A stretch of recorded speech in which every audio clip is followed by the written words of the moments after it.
Assalamualaikum warahmatullahi wabarakatuh. Shalom, salam sejahtera untuk kita semua. Om Swastiastu, Namo Buddhaya, salam kebajikan. Sebelum saya menjelaskan tujuan saya dalam pembuatan video ini, izinkan saya untuk memperkenalkan diri. Perkenalkan, nama saya Rini Antika Syejan dari kelas 12 Farmasi 2, SMK Negeri 5 Kota Tangerang Selatan. Baik, dalam pembuatan video kali ini saya akan mempresentasikan tentang laporan praktik kerja lapangan yang telah selesai saya laksanakan yang bertempatan di Rumah Sakit Medika BSD, yakni BSD Serpong, Kafling Komplek 3A, Jalan Letnan Sutopo, nomor 7, Lekong Wetan, Kecamatan Serpong, Kota Tangerang Selatan, Banten. Baik, pembahasan yang akan saya presentasikan yaitu yang pertama ada pengertian, tujuan, dan manfaat PKL. Yang kedua ada tahapan pelaksanaan PKL. Yang ketiga ada kompetensi yang dihasilkan. Yang keempat ada analisis resep. Dan yang terakhir penutup. Sebelum saya menjelaskan inti dari presentasi ini, saya akan menjelaskan apa itu PKL. PKL adalah salah satu bentuk kegiatan yang bertempat di lingkungan kerja langsung. PKL biasanya dilakukan oleh murid SMK, mahasiswa, maupun karyawan baru. Tujuan dan manfaat PKL yakni sebagai berikut. Tujuannya yaitu meningkatkan wawasan dan pengetahuan pembina dan meningkatkan kerjasama antara SMK Negeri 5 Kota Tangerang Selatan dengan instansi atau perusahaan. Memberikan gambaran dunia kerja bagi para siswa. Manfaatnya yakni sebagai berikut: menumbuhkan kerjasama yang saling menguntungkan bagi pihak yang terlibat, melatih keterampilan siswa, belajar dinamika dan kondisi nyata dalam dunia kerja. Apa saja sih tahapan pelaksanaan PKL? Tahapan pelaksanaan PKL yang pertama ada pembekalan PKL. Pembekalan sebelum para peserta didik diantar ke tempat masing-masing instansi atau perusahaan. Peserta didik diberikan pembekalan agar peserta didik dapat memberi kinerja yang baik dalam melaksanakan praktek kerja lapangan atau PKL. Yang kedua, pengantaran PKL. Para peserta didik diantar ke tempat masing-masing instansi atau perusahaan oleh guru pembimbing, sebagai simbolis bahwa para peserta didik sudah siap untuk melaksanakan praktek kerja lapangan atau PKL. Yang ketiga ada monitoring PKL. Kegiatan monitoring dan bimbingan siswa dilakukan oleh guru pembimbing dari SMK Negeri 5 Kota Tangerang Selatan yang telah ditentukan sebelumnya. Para guru pembimbing bertugas untuk memantau dan membimbing para siswa yang menjadi tanggung jawabnya dalam pelaksanaan PKL di apotik, rumah sakit, maupun di klinik. Yang keempat, penjemputan PKL.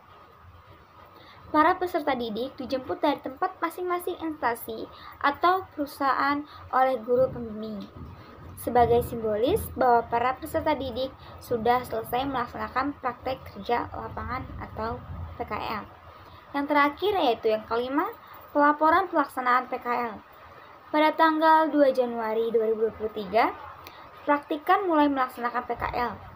Praktikan diberikan pengarahan oleh Bapak Apoteker Gunawan Adi Nugroho, S.Farm, selaku Kepala Bagian Instalasi Farmasi, mengenai tugas-tugas dan peraturan-peraturan dari bagian instalasi farmasi.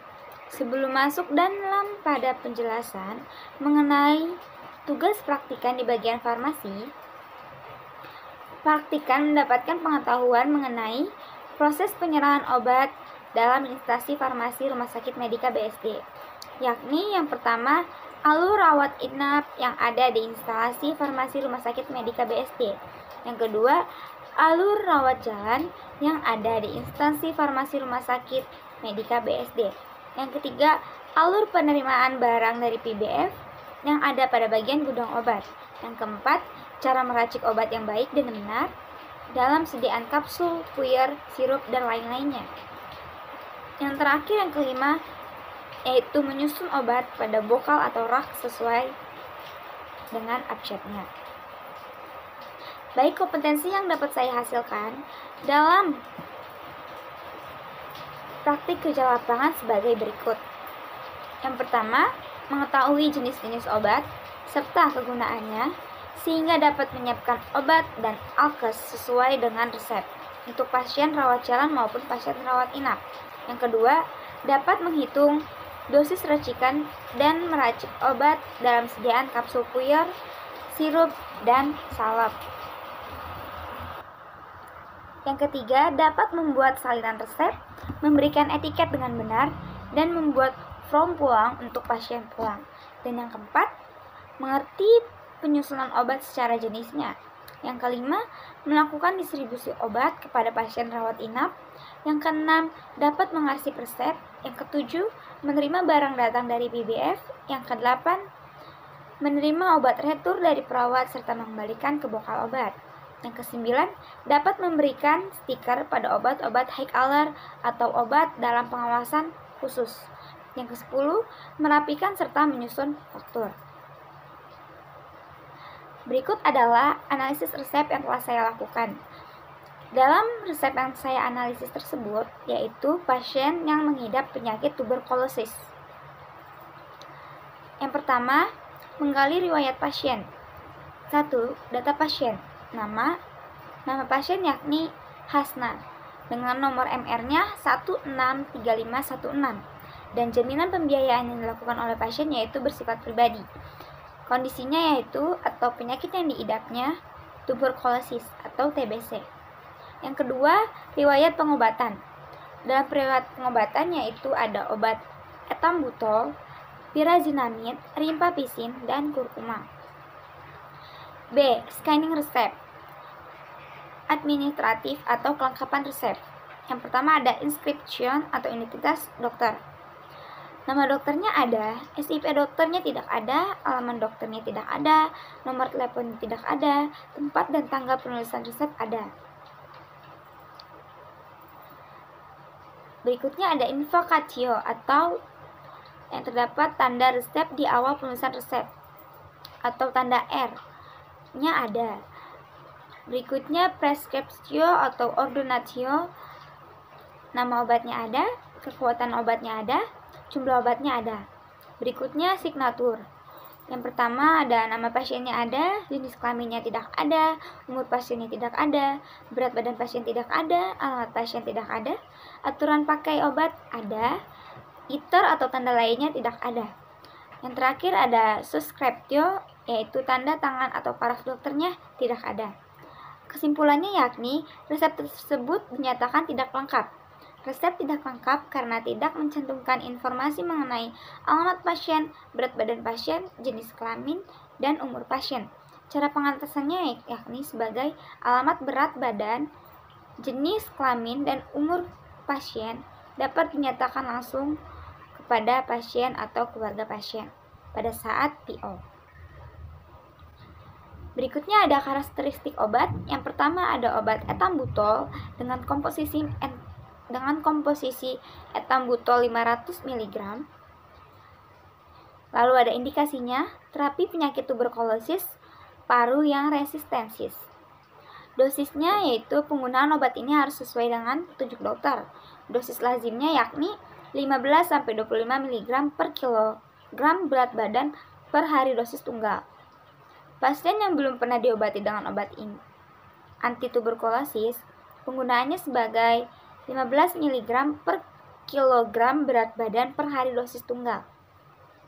Pemberian obatnya yaitu diberikan sesudah makan. Peringatannya yaitu harus dengan resep dokter. Kerusakan ginjal parah, gout, daya penglihatan berkurang, laktasi, kategori kehamilan. Kategori C, mungkin beresiko. Obat digunakan dengan hati-hati apabila besarnya manfaat yang diperoleh melebihi besarnya resiko terhadap janin. Efek sampingnya yaitu terdapat pemakaian obat umumnya memiliki efek samping tertentu dan sesuai dengan masing-masing individu. Jika terjadi efek samping yang berlebih dan berbahaya, harap berkonsultasikan kepada tenaga medis.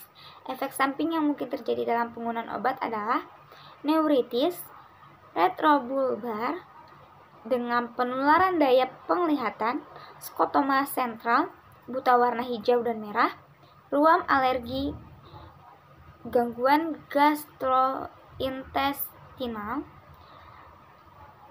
jarang, integrus, dan neuritis perifer, gangguan susunan saraf pusat, dan hiperurisemia. Yang kedua yaitu obat pirazinamid. Komposisinya yakni pirazinamid 500 mg.